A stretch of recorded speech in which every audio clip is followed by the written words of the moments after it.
Hey everyone, and welcome back to LightHearted. I'm Britton. And I'm Rachel. Today we're talking about something that's a huge part of all of our lives now. We're talking about social media. It's everywhere, and let's be real, it's an extremely complicated relationship. Yes, it is. Social media can be an incredible tool for connection and creativity, but it can also be overwhelming, draining, and sometimes even toxic. So today we're going to dive into the good, the bad, and the downright ugly sides of social media. Plus, you know us, we'll share some tips on using social media in a healthier way, like taking breaks, unsubscribing from negativity, and focusing on the positives. Let's get into it.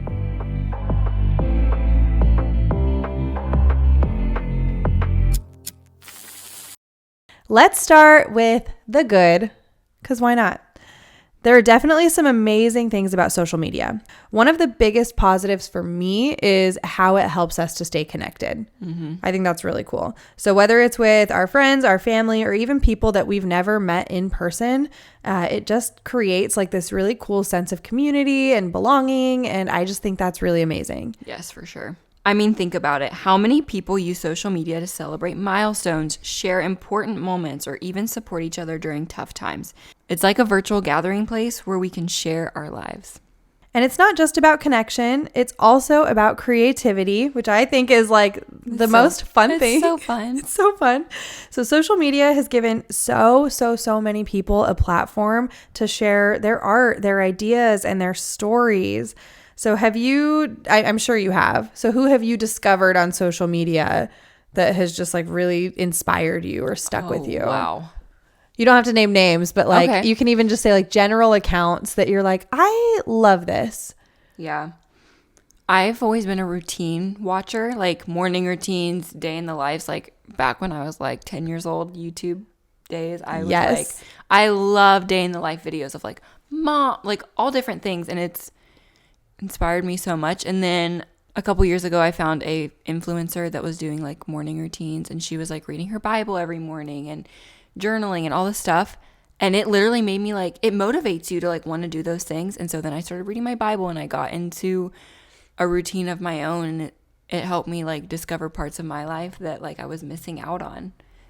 So I just love like getting motivated by creators. Yeah, I agree with that. I think it like opens my eyes to like when they are doing like a day in the life where it's like, oh, they spend that much time doing this thing because it's important to them. Yeah.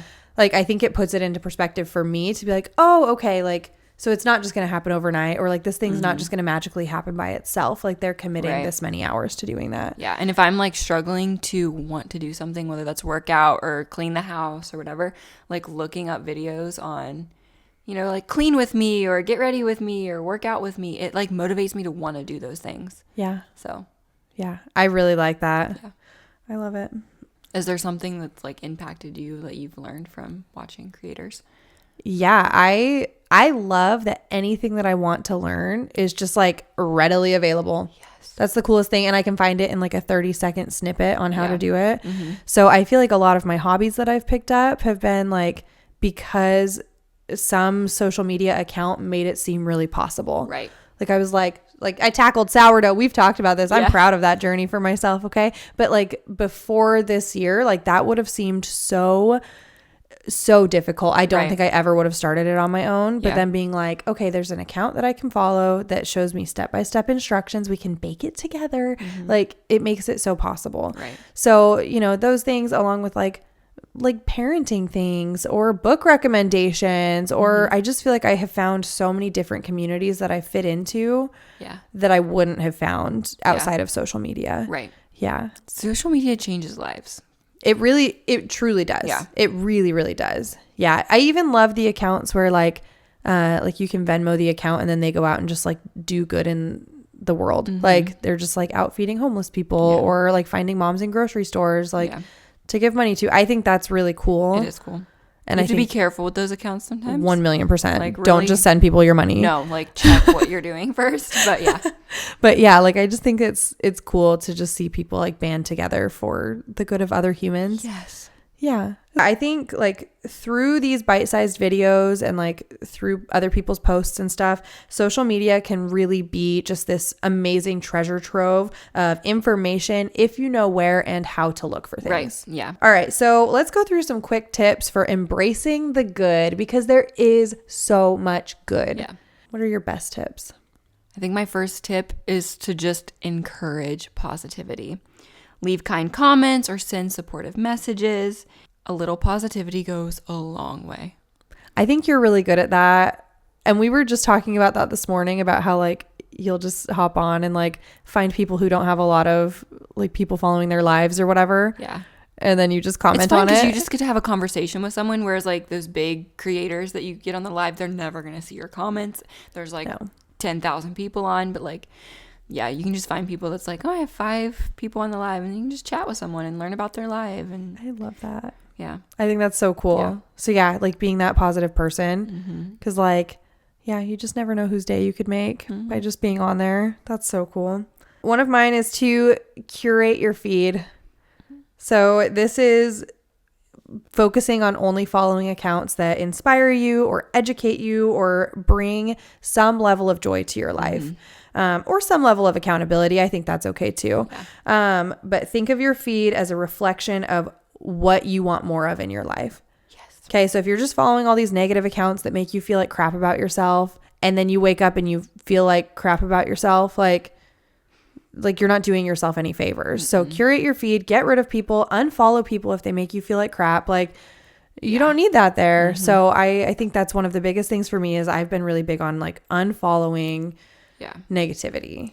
Yeah, I've done that more recently because I feel like a couple years ago it was like, no, you follow someone, I feel bad unfollowing, especially if it's like family or something. But I've had to do that because I'm like, this is not helping me in any way, shape, or form. So, or you can do like a temporary like mute them and just see if your life is impacted. Yeah, you can mute people. Yeah. Yeah, mute everyone. Use the mute button. Use it all the time. Not on us, though. We have lots of really good things to share. If we're negatively impacting you, then I guess mute us, but hopefully not. I think the third and final tip is use social media for good causes. Like you were saying earlier, support fundraisers, support awareness, or amplify important voices in your community. Yeah. There's so much good that we could share, and there's so much good out there if you look for it. Yeah, I agree. Now let's talk about the bad. Because there is some bad, sadly. Yeah, there's a bad side of social media. One thing that stands out to me is the comparison trap. It's so easy to look at someone else's highlight reel and feel like you're not measuring up. Absolutely. And I think it's totally worth mentioning that social media is filtered.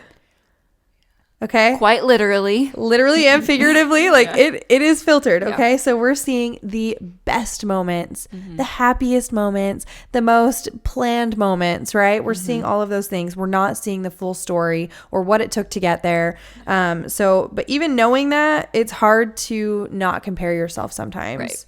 And then there's the issue of endless scrolling, which I never do that ever. Social media can just be such a time sink for hours and hours and hours. And before you know it, you are just stuck in this loop and it's not even making you feel better. Nope. Yeah, I totally agree. I could sit and scroll and scroll and scroll because I'm like, I need to feel better. And it's like, that's not helping like the dopamine. At all. It's not helping.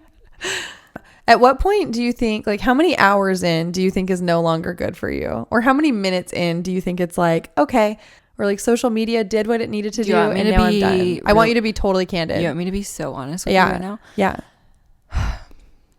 I've really struggled with social media in a sense of like,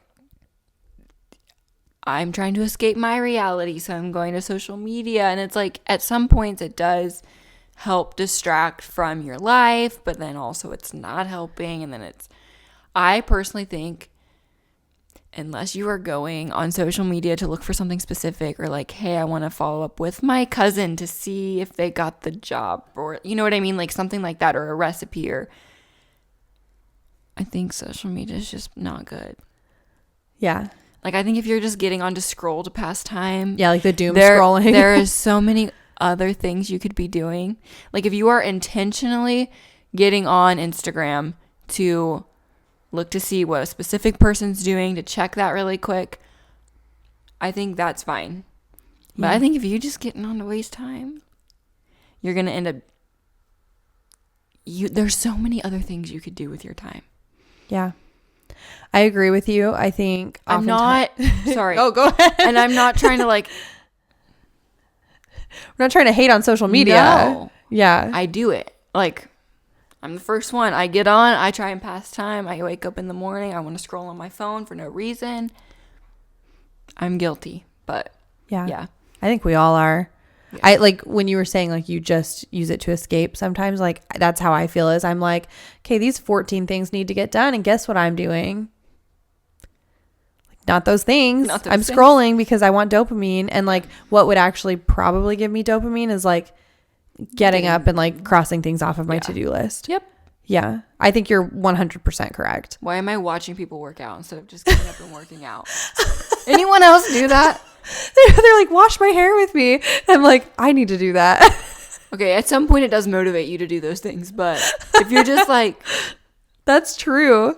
Yeah, it's like, why am I watching you cook dinner when like I could be making it with you? It's like parents, like, why are you watching someone play a video game when you could just play it? That's so true. I don't know. I'm not an expert in this, so if you guys have advice or tips, please. Yeah. And let's not forget about misinformation. Social media has made it so easy for false information to spread, which can lead to confusion and even more harm. Yeah. People are really quick to repost things without fact checking at all. Yeah. I agree with you. All right. So let's come up with some quick tips for avoiding the bad. Okay. Not just like dealing with it, but just avoiding bad. So one of mine is to set time limits. iPhone came out with like a way to set it on each app that like you can have an hour, or you can have 15 minutes, or I think that's a good way to just be like, oh crap, it's already been an hour. Mm-hmm. Yeah. So I think that's one of mine is like utilize the timers. Yeah. I think another one we mentioned earlier, unfollow and mute. If an account makes you feel bad about yourself or constantly spreads negativity, don't hesitate to unfollow or mute them. Yeah. Even if they're family. Even if they're family. I agree. Yeah. All right. My final one is before sharing posts, especially news, take a moment to verify the information and where it came from, and make sure it comes from a reputable source, and make sure it conveys your actual opinion, like what you want it to convey. Yeah. Right? Like like check your facts and then make sure that you agree with it before you post it.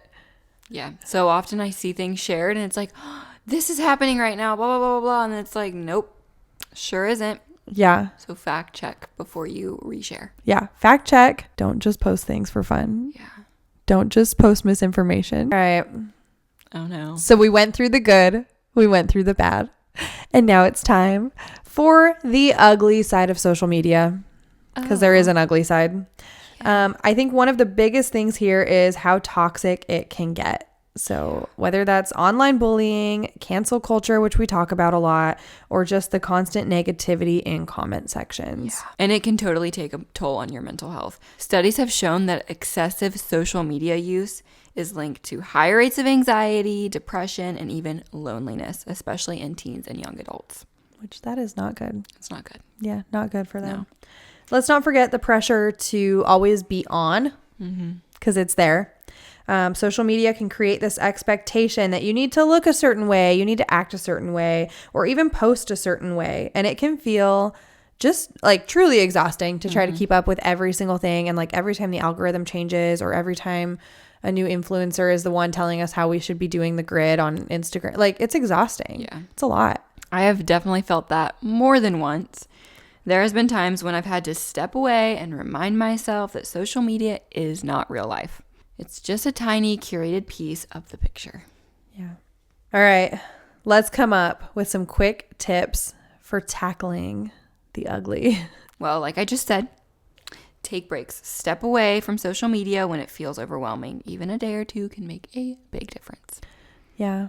I like that. I know a lot of people got really into like social media fasts, where it was like, okay, I'm fasting from social media for 24 hours. Yeah. I think that's a great idea. Yeah. To go along with that, something that I've had to do for myself, I don't know if anyone else has done this, but we constantly are so used to like getting on social media that we'll do it without even thinking or realizing we're doing it. So as much as it bothers me, I will rearrange the apps on my phone because we'll so often open our phone, click on Instagram or whatever, and start scrolling without even realizing what we're doing. So like put my Bible app where Instagram was. So when I open my phone, I click on it and I'm like, oh wait, what was I doing? Was I just getting on Instagram? I didn't even realize it. I love that. And now I'm like somewhere else. Okay, you're so right though. I feel like my fingers just like automatically do it when you're just like sitting there and you're just like, oh.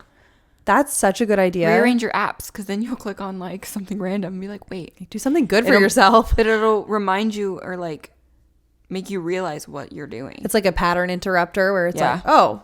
Yeah. What was I about to do just now? That's awesome. That's really good advice. I like that one. Do it. Tell us how it works for you.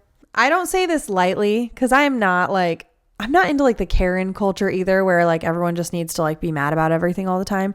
Okay. But it is okay to report and block people. Yeah. Like if they are constantly harassing people or they're spreading toxicity or they're bullying everybody, like report them, block them. Like they don't need to have a space on social media where they like have a captive audience. Yeah. And they don't have to be commenting on your post for you to report them. Like if they're on someone else's, like just being horrible. Yeah. Go report it. Yeah. And like, I don't say that lightly. Again, like I don't think you should just go out and be like, they're not being very nice. But like if it is a pattern of harassment, a pattern of bullying, like something should be done about that. Right. So yeah, like don't be afraid to do that because like mental health does come first for people. Like we have to take care of the people around us. Yeah, definitely. And our final tip is to remind yourself of reality. When you start feeling the pressure, take a moment to ground yourself in real life accomplishments and relationships. I love that. I have a question here because it's something I'm struggling with. Okay. So I used to be glued to my phone 24/7 all the time. Like this is not a flex. This is not the flex that you think it is. Okay. I got in really big trouble when I was a teenager because I sent 18,000 texts in 1 month.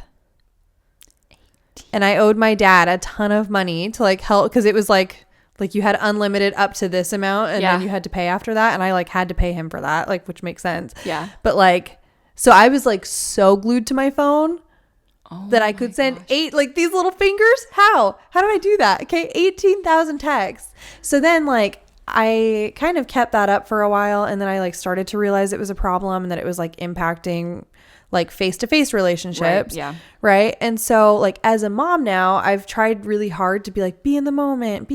Like when we're doing fun things, my phone's not out. I'm not taking pictures, but then I don't have pictures. Do you know what I mean? So it's like, okay, like we go do fun things and I want to be in the moment. But then like I want pictures so I can be like, look at all these fun things that we do as a family. Yeah. Or like, here's pictures of your childhood and things that you enjoyed doing. I'm probably not the best person to ask because I film and take pictures of I love that though. Everything. And but I also feel like you're present. Like when you're here, like you're present. Well, how do you do that? I don't know. I've done it for like 4 or 5 years. Like I've just filmed a lot of things, but I'm trying to do better at like putting my phone down because like I have little kids in my life and I've noticed like the 4-year-old will be like, hey, like trying to get my attention when I'm right beside her because I am looking at my phone and being like, yes, I'm sorry, I need to talk to you. And like spending that time to talk to them, but also she knows I film and she knows I take pictures and then I edit them and we watch the videos together. Oh, that's cute. So she can like see what you've been working on. So she can see that like, hey, I was filming when I took you to the park and we played. Like I wasn't just on my phone. You know what I mean? Because editing's so cool and you can edit videos, I'll be like, okay, here we go, film this. Like she's swinging for a second. Put the phone away.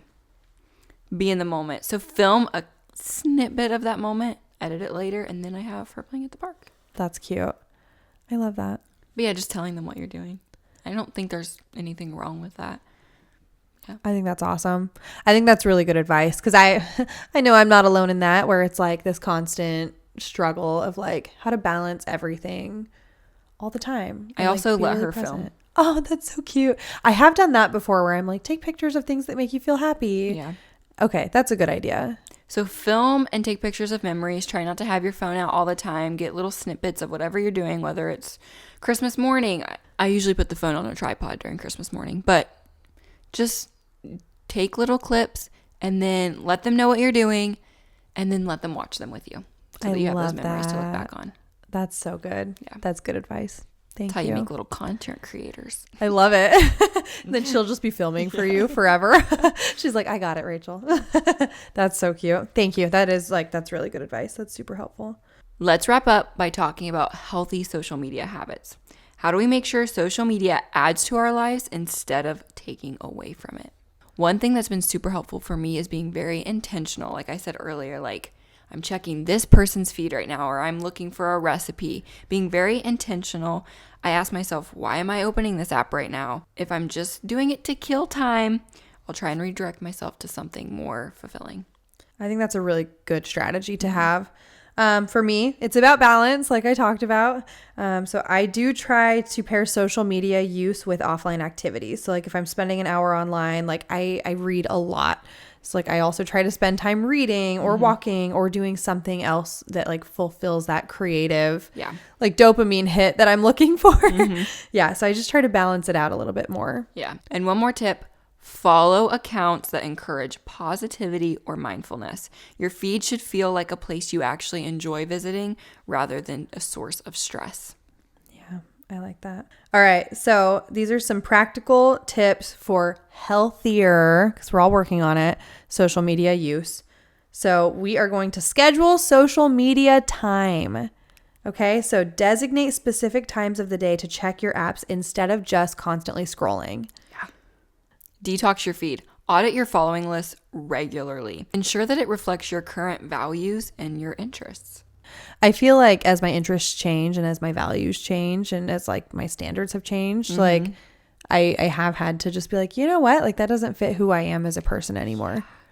Yeah. Yeah. I found myself, because I started watching social media at such a young age, like YouTube and stuff. Yeah. Like I watched all these creators, and then as I got older, I noticed myself like not wanting to watch them, but then also feeling like, but I've watched them since I was 10 years old and I have to keep watching them because blah, blah, blah, blah. And I was like, no, I don't. Like it just, something rubs me the wrong way about this person now, or this is just not who I want to be like anymore. You know what I mean? And so it's okay to quit following people. It's okay. Yeah. Even if it's hard, even if it feels sad, like it's okay. Yeah. I think that's awesome.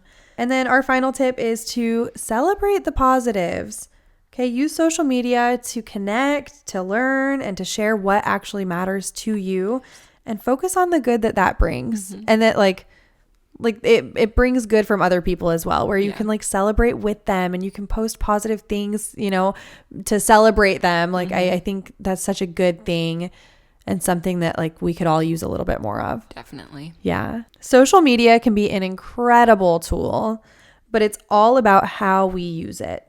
So by being intentional and setting boundaries, we can focus on the good while minimizing the bad and the ugly. Exactly. And remember, it's okay to take a step back when you need it. Social media will still be there when you're ready to come back to it, but your mental health should always come first.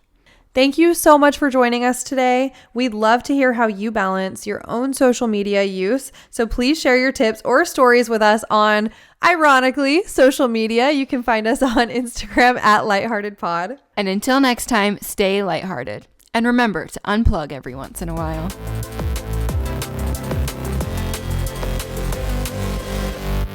This podcast was recorded on Buzzsprout in West Virginia.